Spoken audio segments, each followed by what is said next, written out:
Good afternoon, ladies and gentlemen, and welcome to a new episode of What Would It Take? And now, here's your host for this episode, Summer Logan. Yay!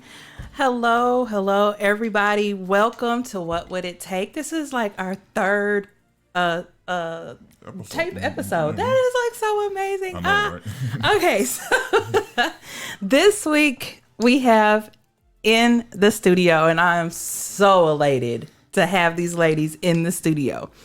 First, we have as a co-host, Vernice Mitchell. Woman of Intent. Women of Intent. I'm so hyped. I can't even get my words together. So, Women of Intent is in the building. Yes. Woo! Welcome. And also, welcome to Facebook Live. Y'all come on in, comment. Let's talk about it. Let's talk about the topic on today. Now, we're going to introduce our guests for today. Also, our creative behind the scenes director. We have Aprile Hearn with us. Yay! Oh my gosh, this is going to be so awesome today. I'm so excited. Okay. So, just for those of you who have not tuned in to What Would It Take, or this is your first time, What Would It Take is a podcast that we bring to the table hard questions that nobody really wants to address, face, look at, talk about. And we discuss with our, I'm not going to say it because it's a podcast, with our Black Americans, our brothers and sisters, our Hebrew people, let's see, however many other words you want to call us, but our people. This is the table in which we are going to talk about what would it take for us to come to a position of Christ saying, if my people who are called by my name would humble themselves, turn from the wicked ways, seek my face, and I'll heal their land. And this was a vision given to me. And the Lord said, start a podcast. I knew nothing about a podcast. I said, okay, God, I will start a podcast. And this is how he wants to address his people. And the end result be a one world day of repentance.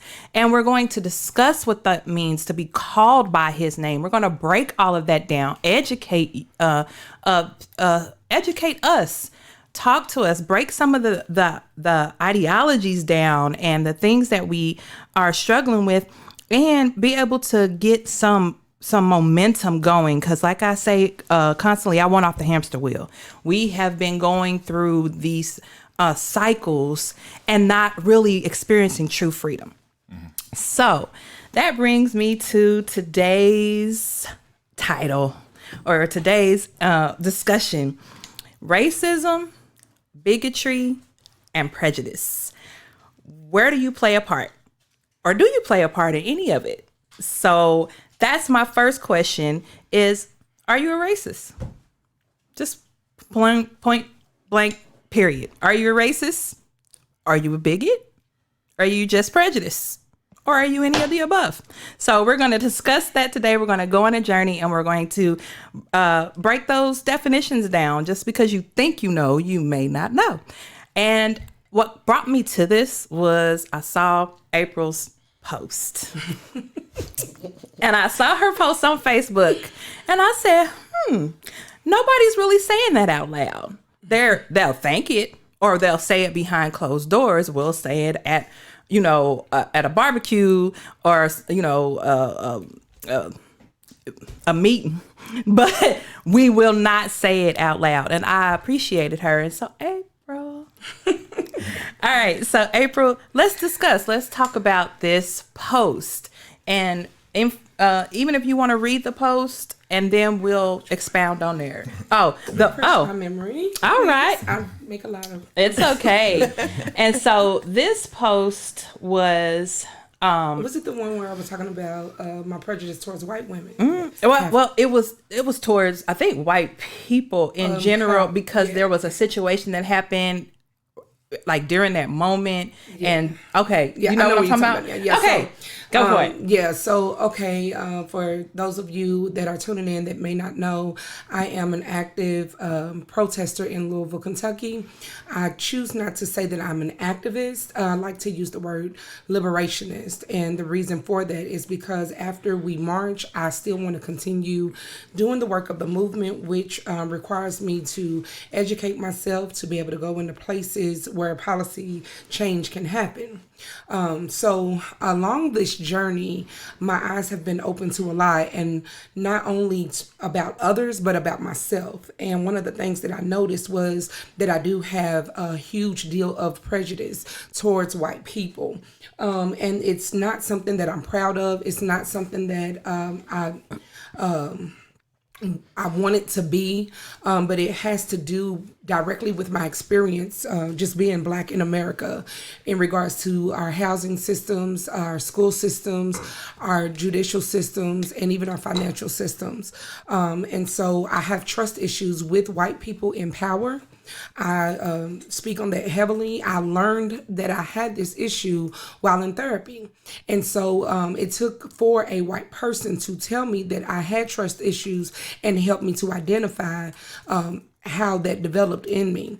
And so being a protester, being out there, I've had different views, right? I've identified that some of these white women are here because they really care about the movement, and some of them are here because they want to care about a Black man and not about his well-being, but other things that are for pleasure and things of that nature. Right. And so that created a tension for me, and I would speak on it on my Facebook page.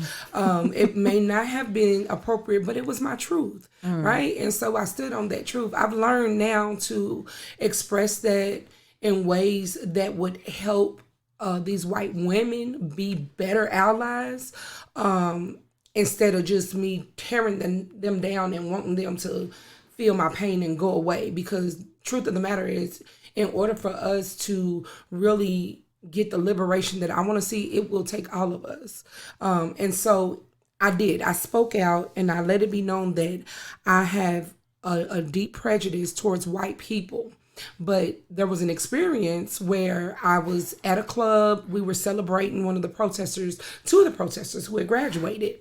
And I was leaving. I was going to my car, and there was this accident. This guy who was heavily on drugs, and he was grabbing women. He was like naked and exposed and all this. And he grabbed me. And I didn't know if he wanted to fight or if he wanted, he kept saying he wanted to have sex with me. I'm like, whoa. And it was one of I call him my protest nephew, but he is white. And he grabbed me and he snatched me out of his hands. And he was the only one that was there at that time. And so it made me look, I know he rides, I know he's for the movement, for real. But that was the first time I ever had been saved by a white person. I've never experienced being, let's just be honest. Black women in America, we're normally not rescued by anybody. We have to rescue ourselves, or either it's God and his angels, right? That's just been the case. And for this experience to happen and me feel that fear that I felt, and knowing this guy's under whatever drugs he's on, I can fight all I want. Will that be impactful enough for me to escape his grasp? He's literally got me. And this young white boy, to come to my rescue. It was, it did some healing for my heart. And it made me feel good. But yeah, so in explaining all that, I felt it necessary to explain my history and my belief in regards to white people. Okay. Well, I'm sorry. Her Facebook post took me there, and I was like, wow. And I told her, thank you for being vulnerable, exposing herself like that. Like that could have went a whole different way. You got something you want to chime in yet? Okay. And so, and if y'all have things y'all want to chime in, just hop on in there. I wanted to define racism. Let's define it. It says it's a noun. And it says, and I'm looking this up, y'all. Google's my friend. Okay. So I'm looking at stuff. Most definitely. And it says prejudice, discrimination, or antagonism directed against someone of a different race based on the belief that one's own race is superior. A program to combat racism. Synonyms are racial discrimination, racialism, racial prejudice, bigotry. Okay, so looks like the root of it is your own, that racism is defined by an individual feeling that their race is superior.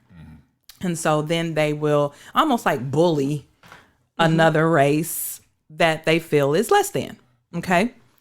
And so that's the definition of racism. Now, when you consider yourself, or when you say that person is racist, so racist in my eyes, or how I see it, is when they're feeling, now to me, racist seems to be, now you're feeling threatened by us. Seems like the narrative is changing just a tad bit. Like our skin color starts allowing them to feel threatened, and or they have to put us in a box because we are not necessarily less than them, because they definitely see some of us drive the same cars. Some of us live in the same neighborhoods. Some of us are not inferior. Some of us go to the same schools and have the same education. Now it's going towards the fact that just our skin color alone, now you're threatened by even just how I speak, because I speak with authority, or I speak with aggression. Even if I am attempting to get my point across, you believe that I am being aggressive. Yeah. And we've been labeled that way, even inside the walls of corporate. And so we've had to dumb down our language, or speak easy, so that it doesn't offend. And so now it seems like we need to kind of Webster needs to maybe address the definition of racism now, because technically I don't even think that that's a point of them feeling superior for the most part. A lot of them, we're all in the same boat sometimes. But y'all willing to chime in? I'm a stick right here on racism real quick. I'm not gonna go forward because racism is going to throw me into prejudice. So if I may, we first have to establish that is a spirit that's roaming around, that is needing a human to agree with it. And so if we start there, the foundation of it, that spirit is roaming around, and it is using color as a divider, as something to cause us to go away from love, period.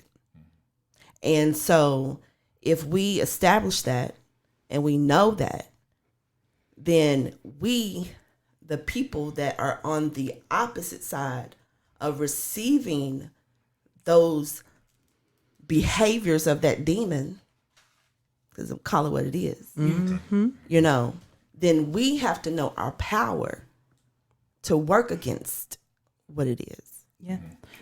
And Sandra, hi Miss Sandra Trow. She's agreeing with you, and she says that yes, they see us as a threat, and yes, she said yes, ma'am, roaring like a lion. Yeah, yeah. And so if we know who we are being distracted. Yeah.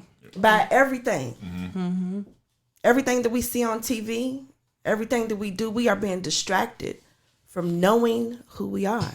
And as long as we focus on words, racism, that's a word. Has no power until we give it power. That's good. I like that one. Yes. It has no power. It's just a word. Yes. And so that's the behavior. So I'm going to speak against the behavior. So I'm going to call the demon out. Yes. And You that understand? We need to stop fighting against what we flesh and naturally blood. see. Right. Come on. You know.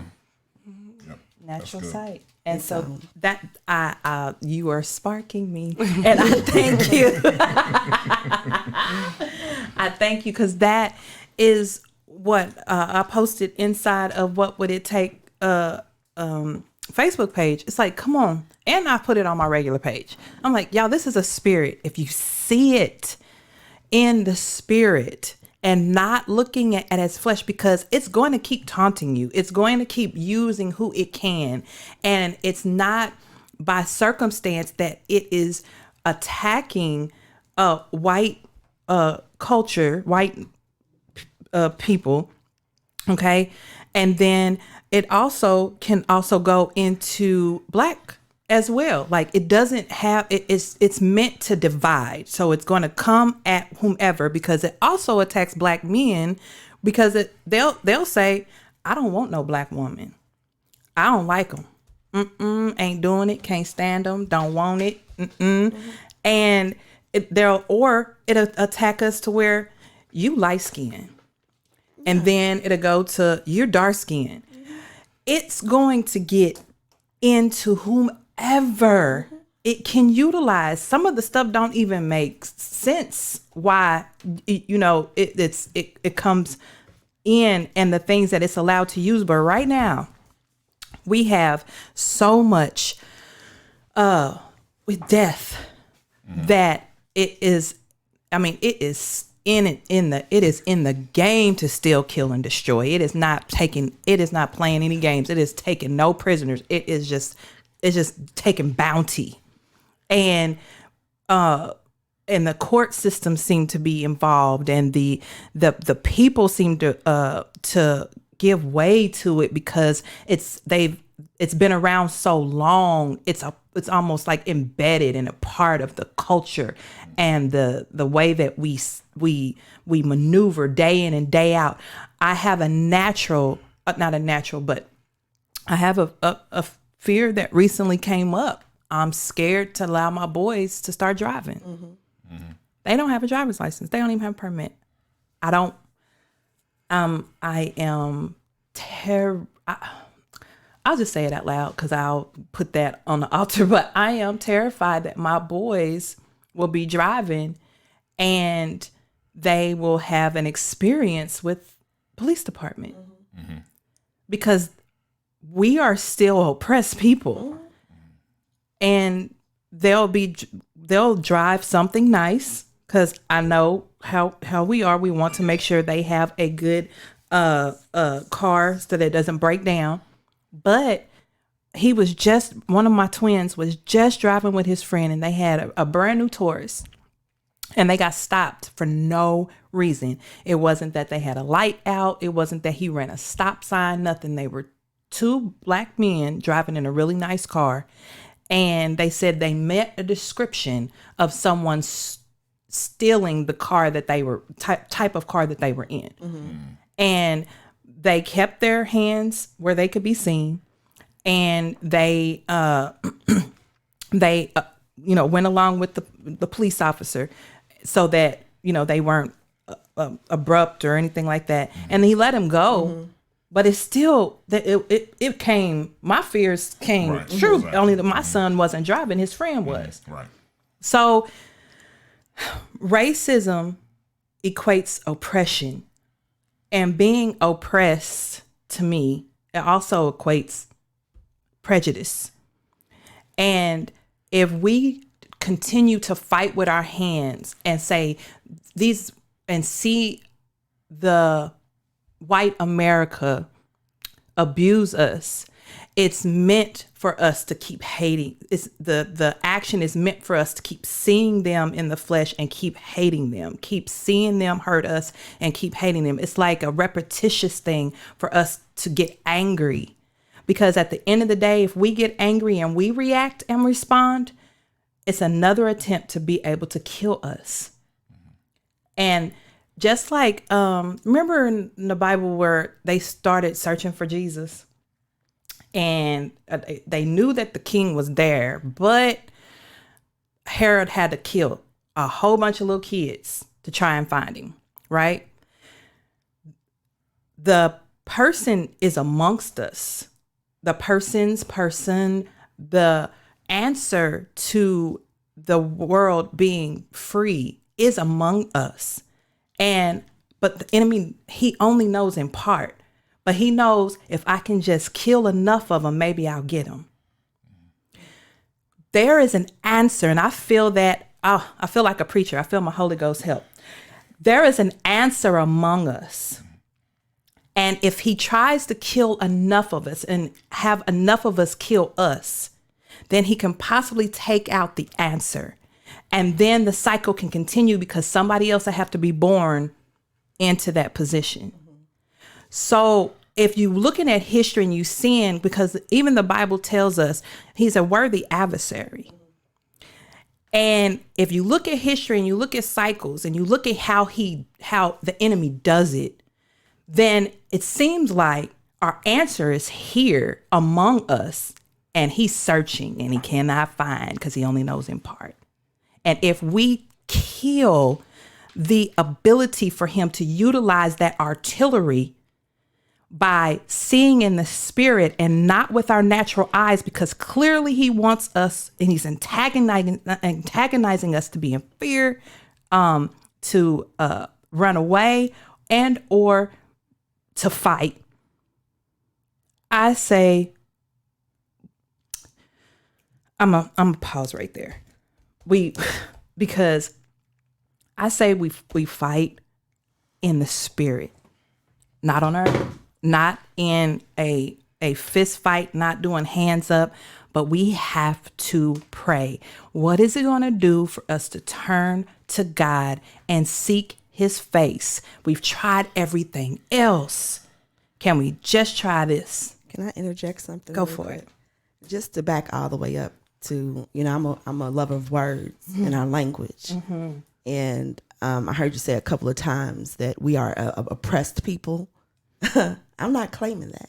All right. Our people are victors. Mm-hmm. We have fought. They've tried to kill us they got us over here and tried to kill us while the whole time. But we continue to win. Yeah. We continue to overcome.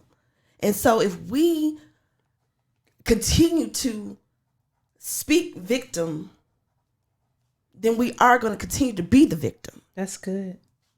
I'm not an oppressed people. Mm-hmm. If I say I'm called by his name, I'm not oppressed. Period.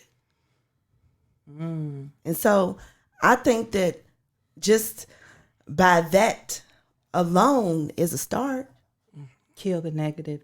Kill it. Kill the negative connotations. If we know that there is a spirit that's negative, that's evil, we know that that's negative. We know it. So we go continue to speak on the negative. Yeah. Our tongues have power. That's right? Good. Mm-hmm. So if I'm not an oppressed person, my people are not oppressed. That's what the enemy wants us to think, wants us to continue to speak. Mm-hmm. But power is in my tongue. Mm-hmm. So if I speak that out, if I visualize that, if I speak it to my grandchildren, then they are going to be able to articulate themselves to be able to speak power. People, that's how change is made, through communication. Right? Yes. And so we have to start there by, I can't agree with that. Amen. I just can't. Mm-hmm. Correct. And so we have to come into, having conversation. If I have someone in my family that has racist behavior, or that just does not like someone because of the color of their skin, then I have to speak to uncle, auntie. I have to speak to them. Yeah. That's where it comes in, speaking to the person. 101. It starts at the grassroots of the foundation. Mm-hmm. There is a system that has been created that wants us to be divided. But we the people can come together. That's just the factor of it all. Prejudice. I have prejudice. I do. As positive poly as I am, I have pet prejudice, but my prejudice are not going to impact your life. You know, ever. I'm going to see you as the person. Yeah. You know, I'm going to try not to generalize because that's hard to do, but we do it. We generalize. Mm-hmm. We generalize a whole group of people as being this one way. I've done it. I do it. But if we say as the individual, I'm not going to do it no more. I'm going to change. I'm going to repent. Ain't that what repent? Turn. Yes, turn from it. Way. Yes. And so I that's all I want to add. no, that was a whole mouthful. I love it. And I'm trying to type while I talk. And so that guides us literally right into the word prejudice. The definition can be, wow. I love Google. Okay. So it says it says if you use prejudice as a noun, it is preconceived opinion that is not based on reason or actual experience. The second one is as a noun, it says harm or injury that results or may result from some action or judgment. And then as a verb, it can be used as give rise to prejudice in someone or make biased or cause harm to a state of affairs. So, a preconception or a prejudgment, some harm. I'm learning some of these. Like it says, prejudice can be an affective feeling towards a person based on their perceived group membership. The word is often used to refer to a preconceived evaluation or classification. Color prejudice is the most common form of racism, as skin color is a more obvious sign of the race a person belongs to. It is possible for racism to occur between people of the same skin color. Okay. So prejudice seems like it is hold on, I'll keep reading. It says prejudice, the precursor of hatred, expresses itself in violence and war. And interestingly, the early nature of prejudice has a non-speaking voice. Prejudgments become prejudice only if they are reversible when exposed to new knowledge. A prejudice, unlike a simple misconception, is actively resistant to all evidence that would unseat it. So, okay, I can see prejudice. I can see I've been a victim of prejudice before. I have been prejudiced. And it seems to go hand in hand with racism. I like the portion of it where it says prejudice, the precursor of hatred. And so with prejudice, what say y'all? I think you said you came like you said a lot about it in your latest, the words that you said before. Like you gave me a good definition of being able to see prejudice and racism together.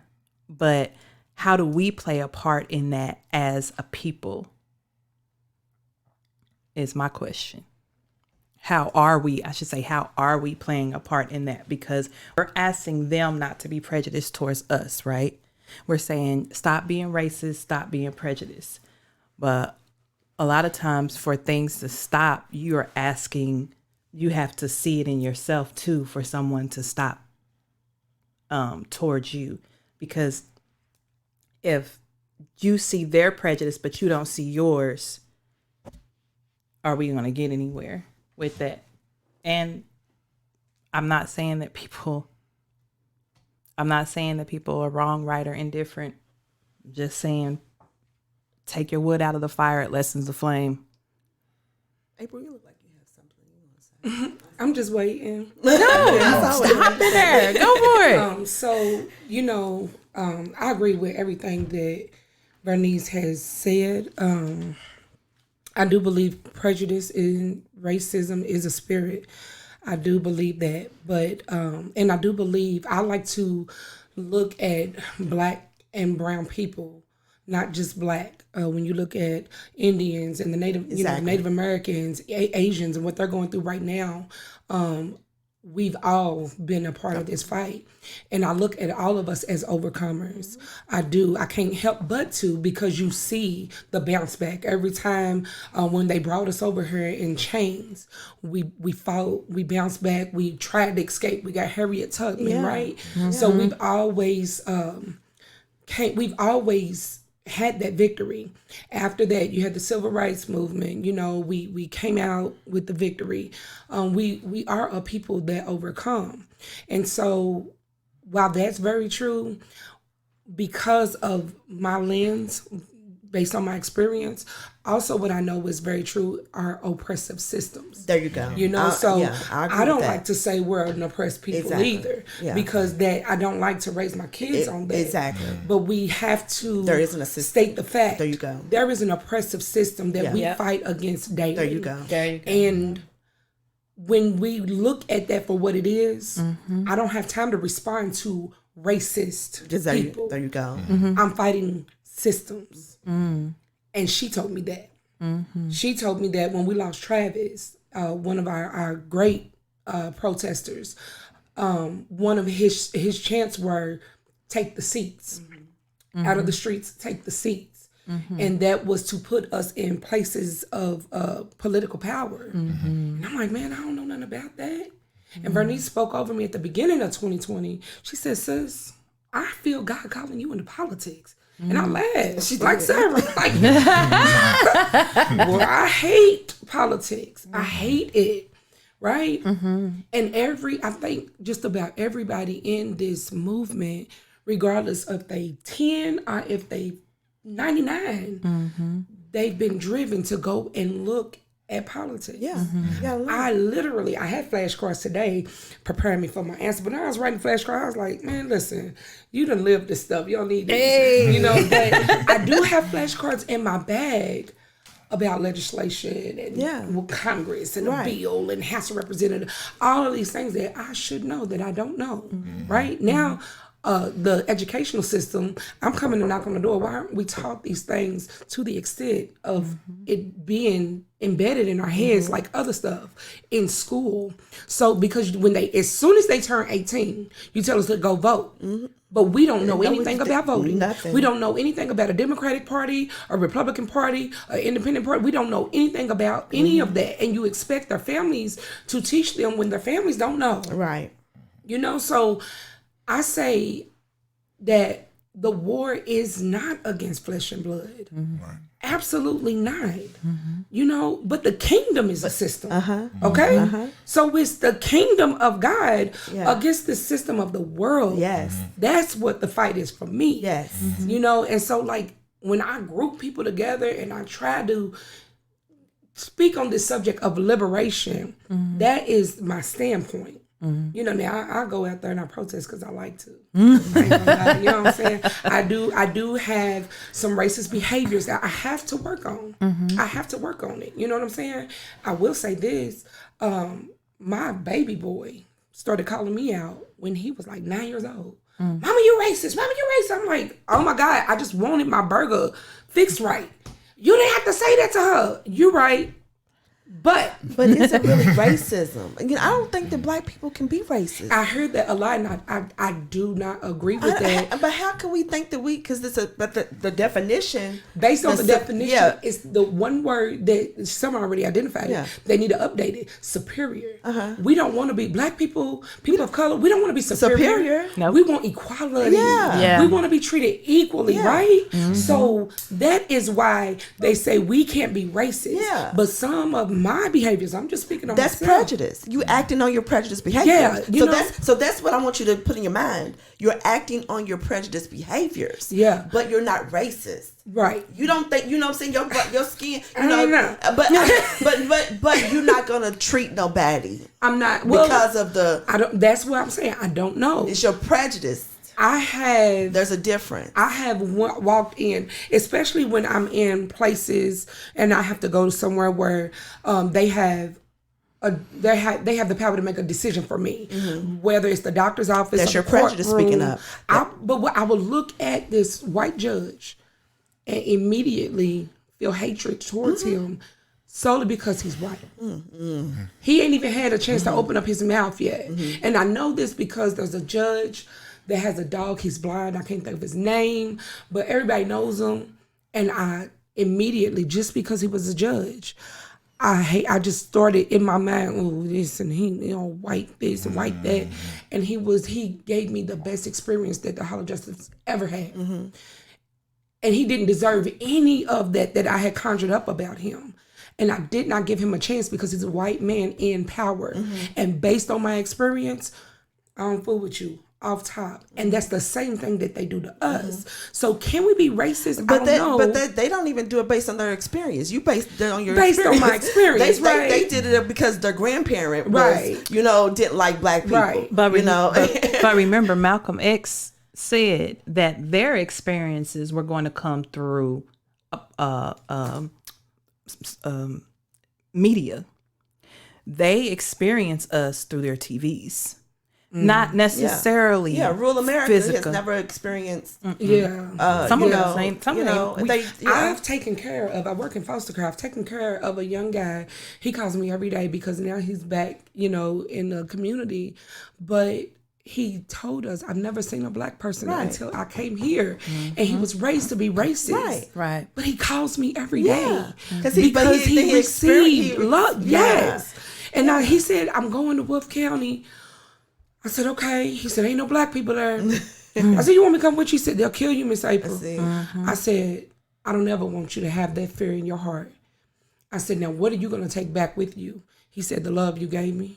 The love that you gave me. Right. You know what I'm saying? And so what I will say in regards to black people and racist behaviors and all this and that, because I have wanted to hit a couple people in my car just because they was white. And the protest did that to me. I'm not proud of it. I said with a smile because I can't believe that thought would ever cross my mind. But being in the midst of the protest and being out there and, standing up to police and all that amplified. Yeah, that energy. What was already in there. It amplified it and it turned it into a absolute beast. And that's got to go. Yeah. That has got to go. But one thing I will say is that we learned racism.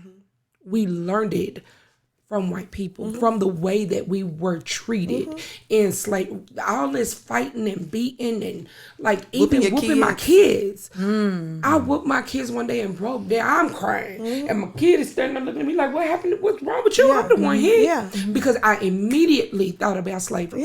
This is a learned behavior. I don't discipline my children through beating them. That's how they did us on the plantation. So why am I repeating this? Same here. And then you think about how they used to get us drunk and entertain us. I mean, get us drunk so we can entertain them, right?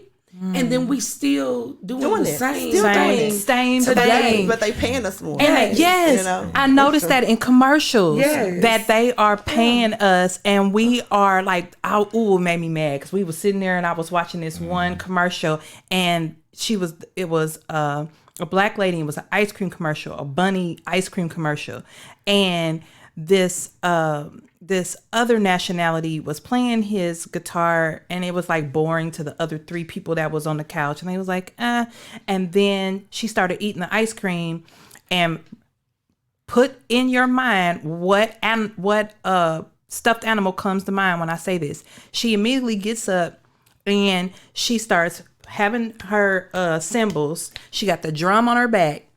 She got the what's that thing called? The tambourine around her ankles. and the harmonica in her mouth, and she's doing like this up in the living room. That's the monkey. Yeah. That's that monkey that has the little cymbals with the drum. I was like, all day media they study the brain, and they're strategic about what they put in front of us. Yeah. So that it keeps going. But Miss Sandra, she said, it's just mind blowing that we've allowed the spirit division to creep in. Our culture is not of such. We've been raised together, ate on each other's table, and now we're apart because of the enemy's doing. Yeah. Like, and I want to add to that, because yes, there we have to admit there is a spiritual factor. We have to. There's no 100%. Way if you have any kind of spiritual knowledge and belief and study that, you will have to identify that, right? But we also have to also look at trauma. And PTSD. So a lot of the division, I'm writing a book now called "You Don't Know How Traumatized You Are," and it goes back into Ruby Bridges. You know, like Ruby Bridges is still alive and with us. What they did to her was not that long ago. I just read about her today, actually. Yes, and the sad part is, if you think she has a beautiful foundation, but if you think that she does not suffer from post-traumatic stress or some type of trauma off of what she experienced just trying to go to school. Right. yeah. You know what I mean? Right. And then look at how many black men are pulled over and mishandled, mistreated because they were black. That is trauma. My son won't even walk to the store because he was approached by police one too many times just for walking to the store. Yep. You know what I mean? And that is a trauma. So then when you have, you know, because people bring up, you know, like black on black crime and all these things as factors, all this stuff is systematic racism. That is a system. You know, that is a system. Or us living in red line districts, because there's certain places that they say I can't eat because they want to come to deliver. If and Uber, there's certain zip codes that I live in that they won't come to, or it's more expensive. I mean, there's financial trauma that's happening to us as well, because you don't get loans because of your skin color. If you put on there that you're black, you're not getting discussion yesterday. Right. Yeah. I mean, and speaking of finances, you know, we go back all the way back to Black Wall Street. Yeah. Where's that money at? Right. Yeah. Those people did not get their money back. Right.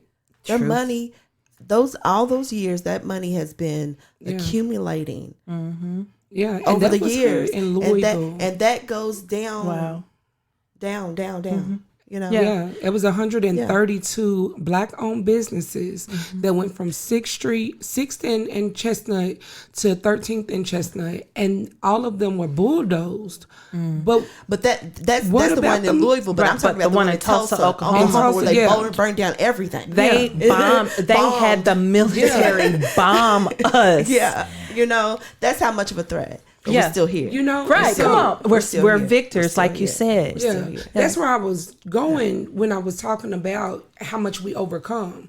We had Tulsa, we had Rosewood, you know, And all the unnamed. We even had it here in our own city, and we continue to bounce back. We I don't know if everybody knows, but we literally are redeveloping right now. Last Mall is about to be revitalized, but we need the money. If y'all gonna give us the money, give us the money. You know, but how much of that is a song and dance? Because now they have all these billions of dollars to put into our community. That's great. But I still need to see your policy on the way your corporation operates on a regular basis. I thank God that y'all finally see that black people, brown people have not had equal opportunity when filing for loans, when filing for grants. We're not easily accepted as our counterparts. However, Don't song and dance me. Don't give me a handout and then go back to business as normal. Because then my children's children will still have the same issues that we have today. But I just want to add this factor into the conversation. If they did not have someone within us to agree with those song and dances, then there will be no song and dance. You understand? And so we have to take some accountability within our own group with some things. You know, that's like with me personally. I cannot look at you three and point out all the wrongs that you three are doing, but then I don't got no wrongs. You know? And so, you know, the inner work needs to be done within our community. That factor, that's big. That we need to. That's the work that I feel like I'm called to. Right. I've yelled at these systems. I've been in their faces, and I'm tired of that. I want to talk to my people. I always say liberated minds, liberating minds. Because the more I know, the more I pour. I've always been that person before I stepped into this lane. But I say, you know, right now we want reparation. What if we get the reparation? Do we have the mindset to even invest it, to do anything? Or will we be broke 5 years later? Going out and buy a bunch of Jordans. Right. I'm just gonna say, how many of us are going to overdose? Because now you can buy all the drugs you want. You know what I mean? Those are the conversations that I have with myself. And so in regards to that, I want to talk to my people. I don't talk to y'all. We know it's messed up, but I want to put my people in a position to do better. Because what we cannot do is continue to be divided. We can't. We understand that there is an issue. We are divided, and to to a certain aspect, I think some of that will always be there. And that is a result of slavery because you had your house. It's a result of being human. I'm just gonna say that. You know, well, human. I mean, but I think that we still operate on that. You got your house nigga, your field nigga mentality. You know what I'm saying? We still operate on that. You know what I'm saying? I'm in the suburbs. I'm driving this car. I've arrived. Because then it starts that I ain't going down there with them. Right. Because there is another narrative, and I'm so glad I'm on a podcast so I can say there is another narrative. I don't blame white people. I hate niggas too. Yes, you have those. You have those, and so that's their self-hate. That's that self-hate. And so we got a question from Facebook, and another. Okay, so Facebook says, and I almost wanted to finish your thought before we. I'm sorry. Go for it. So what I was going to say is that's where you go into exclusive liberation and collective liberation. Exclusive liberation is like an individualism mindset where I'm going to fight for liberation, but for me and mine. That's good. Me and mine's made it. I don't know if y'all remember the TV show Girlfriends. All of them was cool, but then you had Tony from Fresno. Tony busted her butt, and she became a lawyer, and she got it. Now the rest of y'all, they was her friends, and she was sitting chill with them, but they better not ask her for a dime. Period. They better not ask her for nothing because she worked for this, and y'all can do it too. Where collective liberation is where I'm fighting for my people. Don't bring me a piece of your pie if my people can't have a piece of the pie. You know, so it ain't no I've made it out the hood, and I don't blame them white people because I don't fool with them either. Ain't no them. We have to be a unit. We have to move as a unit. Like one rapper I was listening to, and please, I do not remember this man's name, but he was like, "What good is first class if my people can't go?" And he didn't want to be in first class, and his friends was sitting in coach. And so we have to be on the same mindset, and come up together. And one thing we do, we will leave the hood and go into the suburbs. You know, I get it because there's trauma there. Yes. The people are traumatized. The elderly are traumatized. There's food deserts that are being created. There is the system of oppression is running rampant through there. You can't get police to come on time, but if you do call them, they just might kill you at the same time. I mean, my son goes to bed every night and he's like, "Mom, I go to bed." He don't get lullabies at night. He get gunshots at night. And you never know if a gunshot is going to come through the walls. You know, there's a lot of us that live in that type of situation, and it's not because any undoing of our own. It's the battles, the fighting amongst each other. But anywho, let me get here. The Facebook. I'm trying to talk and do Facebook at the same time. Okay, so I cannot pronounce this name. You want to try it? So, and please, I apologize if I mispronounced this, but Ajoku Anoyu Sogu. We call him O. Oh, thank you. So we gonna put it like that. O. So the 2-part question is, number 1, what steps or times of trial in your experiences have helped you recognize areas of growth in your lives? And what do you recommend our people based on that growth? Feel free to answer, anybody. Say it again. What steps or times of trial in your experiences have helped you recognize areas of growth in your lives? And then what do you recommend to our people based on your growth? What's helped me recognize growth? I would say my experience as a parent, some of the decisions I make in my household when no one else is around. Some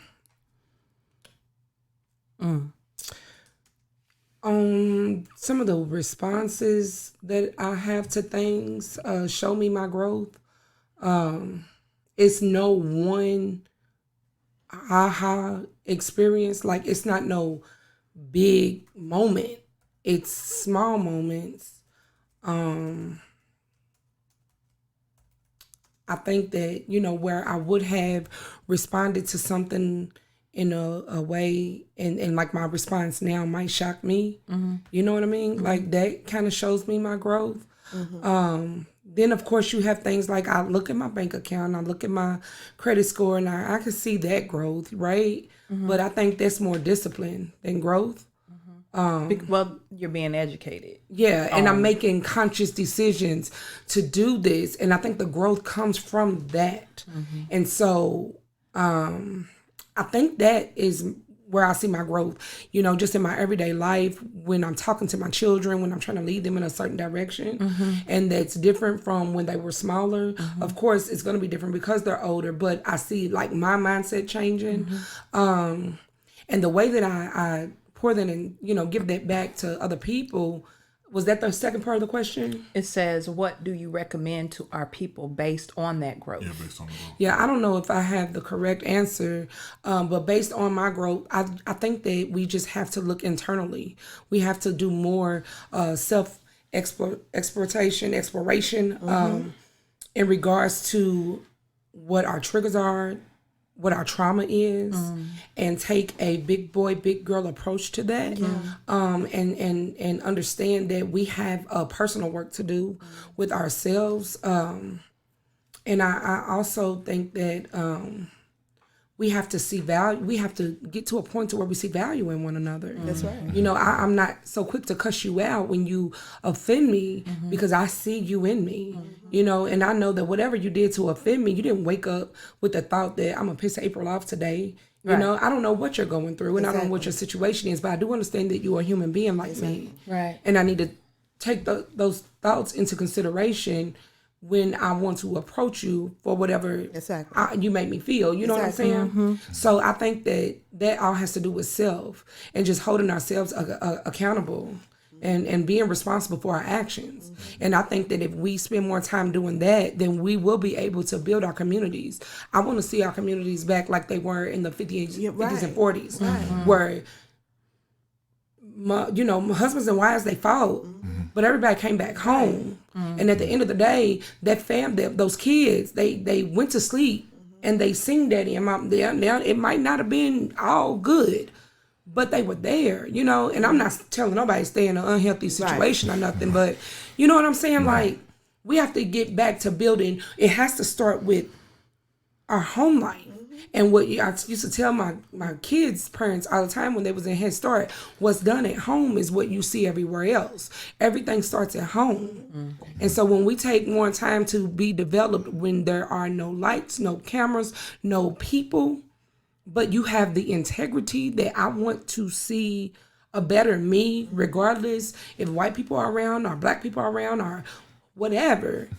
I think that that's what will cultivate change. Yeah, he said, and O said, you nailed it. And then he said, hey. Hey, Okay. he's one of our Appreciate it, intellects O. of the protest. Right. Yeah. But I think, I'm sorry, you No, I want to say this. My 2 cents out of the dollar. Let me say this, and I think we need to be reminded of this each and every time we do this. We do a podcast, and this is the sole purpose of the podcast, and us getting together to figure out ways to make ourselves better. Mm-hmm. Okay, we need to stop believing in the quote unquote wrong answer. Mm-hmm. Yeah. Okay, what we do is we get together and we find the best answer, and then we go with the best answer. And I think following that will make us better. Okay, so let's stop. And I'm good for that too. What's the right way? What's the wrong way? I don't think there's much of a wrong way as much of it is a better way to get things, accomplished. Yeah. Okay. I'm done. Well, did you have something to chime in on his question? Oh, no. I agree with everything April said. Just the emotional part of the response of how, people are going to do what they are going to do and be the way that they're going to be. Then it's up to me to respond in a way that's not going to be detrimental to myself. Yeah. And my part in what this big movement, because every piece is important. Yeah. Absolutely. And so when we like we've already established that it is a spirit, and that spirit is wanting to get an emotional response that is negative. And then we have to decide to say, I'm not going to respond in a way. I'm going to use my intelligence. Yeah. I'm going to use I'm not going to give you what you want. Yeah. I'm changing the strategy. This is what you thought. This is what I'm going to give you. And then you'll have the enemy confused. Like, I thought that was going to be exactly. response. Yeah, absolutely. Yeah. Every time. And so I just think that, us as a people, within internal individual, as a group, to be able to work and look at ourselves and say, this is what I can change. Yeah, because there's some days that I can't go out and protest because I'm not in the right headspace. Yeah. And then I am arguing and bickering with those that are with me. I remember one night, probably up 2-3 o'clock in the morning, working when I should have been at home in the bed, and I stopped because I had all these things running through my heart. And I apologized to everybody I felt like I had an out with. And they might have been like, I don't even know what you're talking about. Right. But I felt like I had an out with them because I was not going to be a tool that the enemy was able to use. Exactly. That's good. Y'all know we call ourselves Breeway. Exactly. And our main goal is to keep applying pressure. But we have been torn left, right, up and down. And it's for silly, minute stuff. And I think it's sometimes because we have to understand that even though we are unit, we are individual person. And we have to take care of ourselves and our mental stability. Because if I'm not right, I ain't going to act right out here. That's right. Yeah. And then I get torn out of place, you torn out of place, then your friends torn out of place, And so we have to take that time. Right. And then it's also good to pull back and say, okay, how has this affected me? Right. And how do I want to be effective? Right? So that's what led me to, okay, I don't really want to protest no more. Not that I don't think protests are productive, but for me, it's gone as far as it's going to go, and it's done as much as it's going to do. It's time for me to elevate. Now, those that still want to do it, I support you. But it's time for me to elevate because this is no longer effective for me. And I am no longer effective for it. That's right. So now I need to observe what areas can I use what I still have and the passion that I still have and make it effective. Yeah. And I think just to piggyback on that answer, that question that he asked, one thing that I know that I was doing was tabling my anger. Like, I had a really bad anger issue because of so much trauma that was just building as raising kids by myself, being a Black woman, being having in the system, feeling like, you cannot catch a break, and allowing that to affect me in the house, because my kids, they might have been doing something, but they didn't deserve that beat down. And so, like, learning those triggers, and then taking what I learned and giving back into my community inside on the street where I lived, and seeing the need for that relief in other women that are raising their children by themselves on that street, and seeing the growth in myself from there, because it is stressful trying to raise them by yourself, on food stamps, getting assistance, or not being able to get food stamps because they told you to get a job and then you make too much. And so now you barely getting by, and that's stressful, on top of trying to make sure your children are at school on time. You're taking your mental health breaks. You're trying not to cry in front of them. You're going in your room. You're handling so much at one time. But being able to identify that in my sisters that are around me in my neighborhood, and being able to do something to be a change in the neighborhood in which I live. And so, and being able to identify and red flag these moments. And if sis needs a break, be like, you want me? The kids come over and play real quick, so you can, have a breather or something, because it's gonna take us all to be able to identify certain stressors. Okay, so the next one, and then we're gonna be wrapping it up. It's bigotry. Ooh. Bigotry. So, if anybody has a definition before I get there. Bigotry. Thank you. As a noun. And Bigotry as a noun is obstinate or unreasonable attachment to a belief, an opinion, or faction. In particular, prejudice against a person or people on the basis of their membership of a particular group. I'm looking for some other definitions as well. Mine says, and again, go Google, intolerance toward those who hold different opinions from oneself. And intolerance. I'm not going to tolerate you. It sounds so uppity. Intolerance toward those who hold, it feels like I need to have my nose in the air. Toward those who hold different opinions from oneself. I don't feel that that's bigotry at all. That's not my thought process of a bigot. So my thought process is of bigotry. Okay. And this is why we live, because there's a certain narrative that we talk about behind closed doors, and that's not the definition of bigotry. What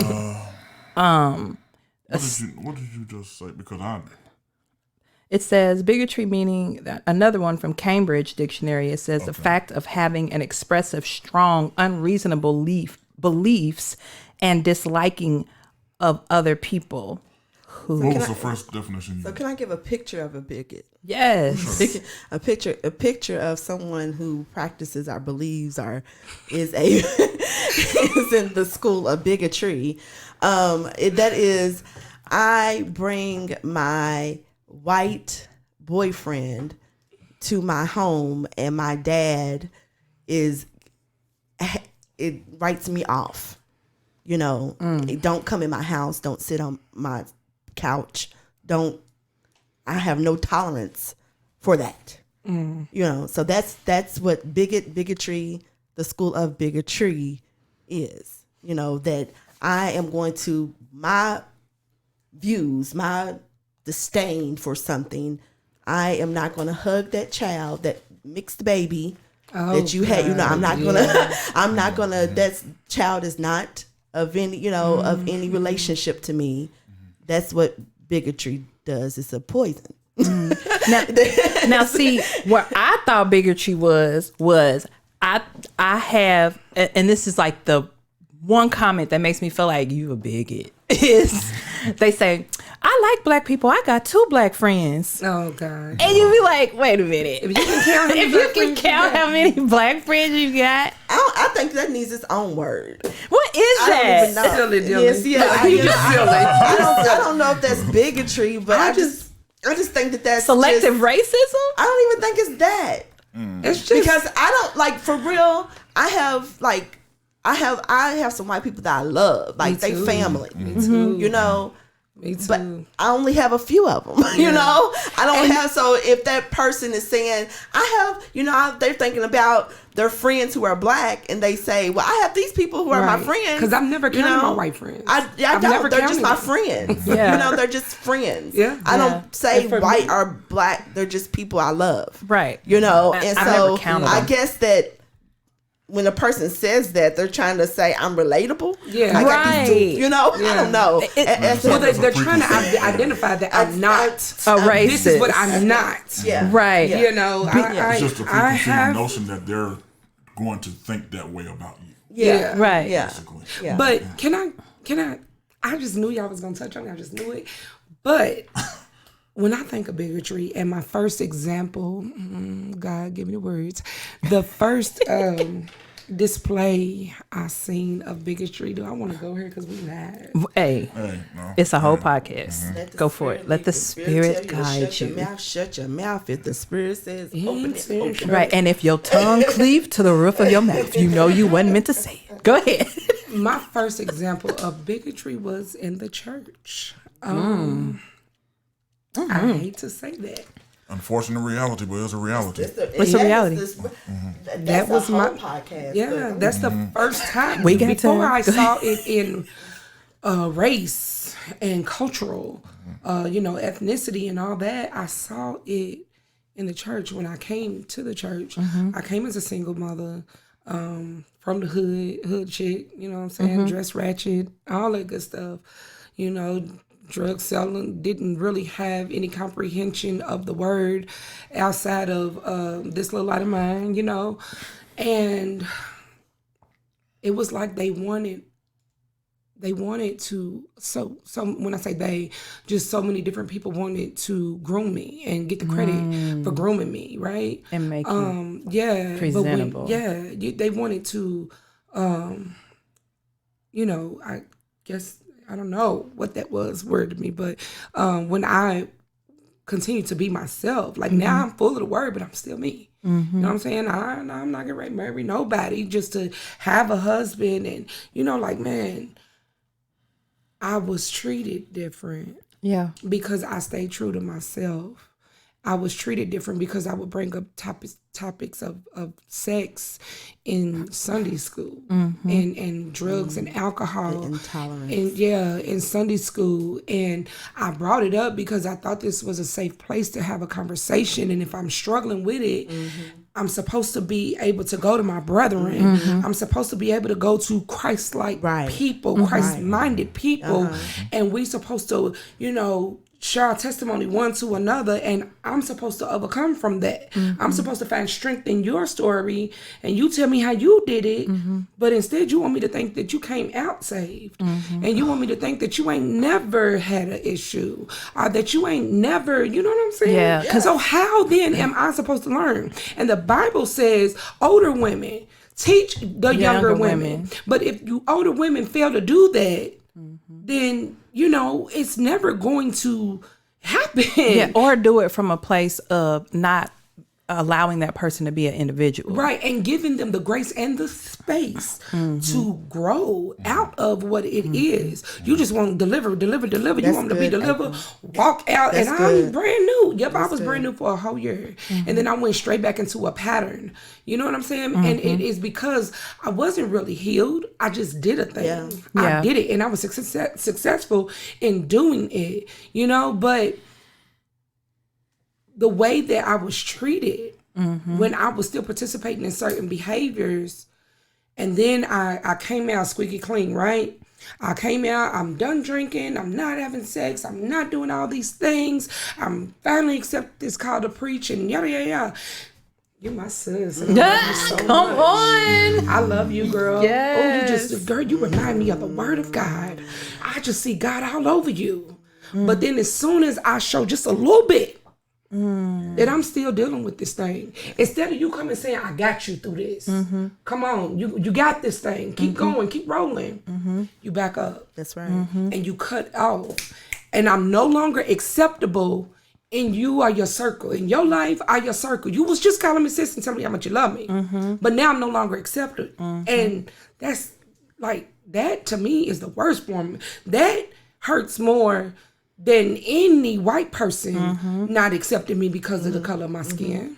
Okay, so with that being said, I was reading today, right? Because I call that the Stepford wife mentality, because they want you to be like this cookie cutter. That's religion. That's religion. That's religion. Yep. Yeah, that's the spirit of religion. Let's talk about that. That's religion. Yes. That's not Stepford wise. That is religion. Thank you. Okay, so that before I knew how to identify it, that's what I would call it. And you're absolutely right. It's called the spirit of religion. Yeah. And it's religious people. But before I knew church jargon, that's how I classifies it. And I was reading in scripture today before I got here, and it says in Romans 15:5, it says, that's exactly what Jesus did. He didn't make it easy for himself by avoiding people's troubles, but waded right in and helped out.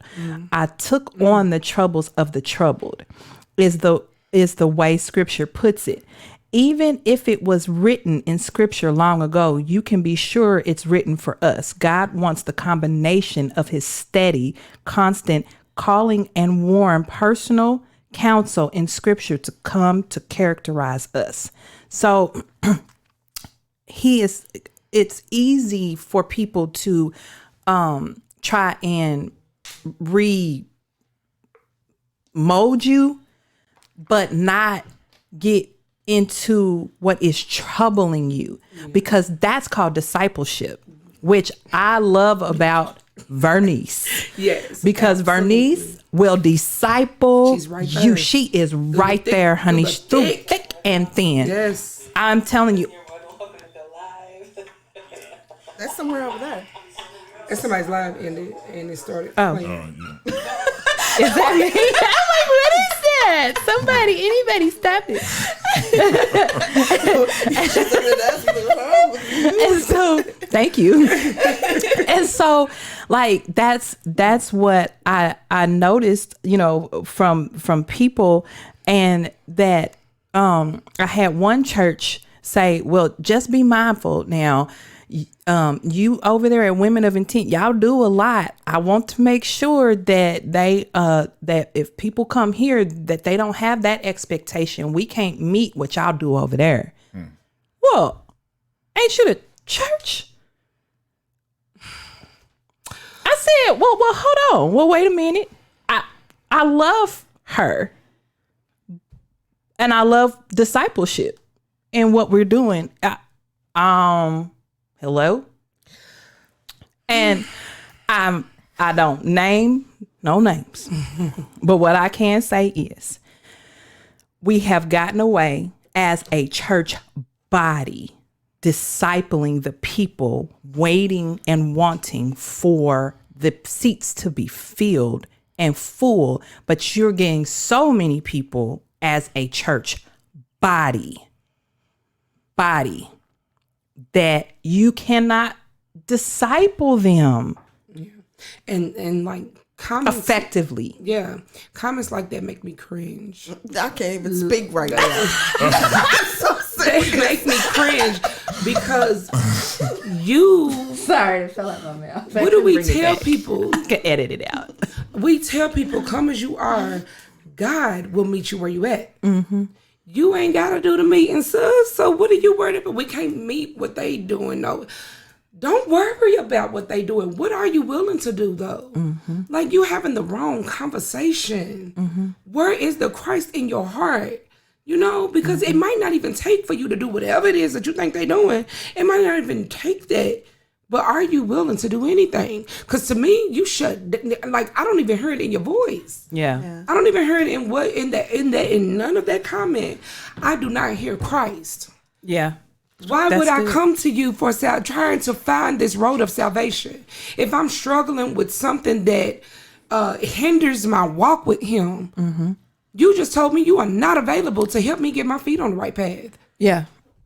So I just stay over here with my women of intent. People want, and I'm gonna say this. People want, and we not live no more, so I can easily cut that. But people want People want to be want Christ to save them, mm-hmm. but they don't want the consciousness and the heart of Christ. Yeah, yeah, that's what it's going to take. Yeah, and you know, I told you I'm speechless. I got you. Because listen, I like to be honest. Mm-hmm. That's where I'm at right now. Yeah, right now, I know. I've stopped going to organized church. I will have church. I love church. I cannot deal with the religion no more. And I'm on this cusp because I know how God does, and I'm like, are you going to send me back? Are you going to send me back to the church? I really don't want to go. Let me be out here. And I promise I'll do whatever you ask me to do with the people that really need it. But if you're going to send me back into the church, let me know. And I get this notion that it is eventually going to be a shove. Mm-hmm. And I'm like so resistant because I know I gotta have the heart and the mind and the compassion of Christ. Mm-hmm. And I don't want to have that. I want to have that, but I don't want to, like, it's a weight to really let me say it. When you're flowing in it, when you flow in the Spirit of God, it is no weight. Exactly. It is no weight at all. Mm-hmm. But I've separated myself so much, and on this climb back, I guess I gotta get it for myself. Yes. To a particular point. Exactly. Before I'm able to flow. Exactly. And give it. Exactly. Yeah. Exactly. 100%. Yeah. 100%. Because it's like, if I go, and God knows, right? Mm-hmm. His timing is everything. Mm-hmm. He knows when to send me. Because I'm just so scared that He's going to be like, every Sunday I'll be like, God, thank you for another Sunday that I did not have to go into the house today, Mm-hmm. And that's sad because I love church. I love church. I love everything about the church. And I can't believe that I'm in this place. But for my sanity right now, mm-hmm. I don't have the compassion that it requires to deal with. Yes, you do. Yeah. You have compassion. You have compassion. Don't allow an entity or organization or anything else to misconstrue who you are. Mm-hmm. You have compassion. You have compassion, but just you don't have time for fake. Yeah. You don't have time for your patience for that. Exactly. So there is a difference. There really is a true difference. Yeah, you're right. And so we'll talk about that. Yeah, but honestly, I think that is a good place to be in, because God's patience, Christ's patience, when He went into the temple and they were taxing the people and they were selling stuff and the marketers, were there, and He was like, get out my temple. Yeah. His patience level was that long too, and He beat them. Yeah. He went into a physical moment, and he whooped them out of the temple. Right? Yeah. That time is coming to where the wind that is coming from the wilderness. There's a cry coming from the wilderness, and it's going to end up blowing into the church, and it's going to sweep it clean. because you're that tolerance of this ain't what is going to happen, go on, is going to be able to be heard and versed. Yeah. Because I believe God is cleaning. Okay. Yeah, me too. But just to wrap up, I want to say thank y'all to y'all ladies. This was that's a good yes, I did not mean to have you speechless at the end. But literally was. we just to recap, we are victors. Change your wording because the system is oppressing us, not us being an oppressed people. Change our narrative. We, the people, can come together and be cognizant of your emotional levels. Have the consciousness and heart of Christ, and we need to reclassify bigotry and racism because that's not what it is today. And so that's in Webster Dictionary. It's just not what it is today. We need to reclassify it. But I want to thank y'all for coming, for being a part of the podcast, What Would It Take? And I recapped on purpose because it seems like through our conversation, that is what it would take. It would take us changing our words, taking off the negative labels that are on our tongues, that have been in our hearts because of the situations and circumstances that we have been attached to or been a part of, trauma, and changing our narrative so that we can come together unified as a people for freedom and true freedom to be the goal. Thank y'all, and y'all have a wonderful rest of your week, and we'll see y'all next week, next Thursday, when What Will It Take? We'll be back on the air, same time, same station. Bye, y'all. Bye. Thank you for tuning in. You have just listened to today's installment of the What Would It Take podcast, hosted by Summer Logan. What Would It Take is a group of individuals that strongly believe in the necessity of conversation for the building up of the minority community. To stay in contact of our upcoming events, please visit and like our Facebook page at What Would It Take. Until the next time, we wish you peace and blessings.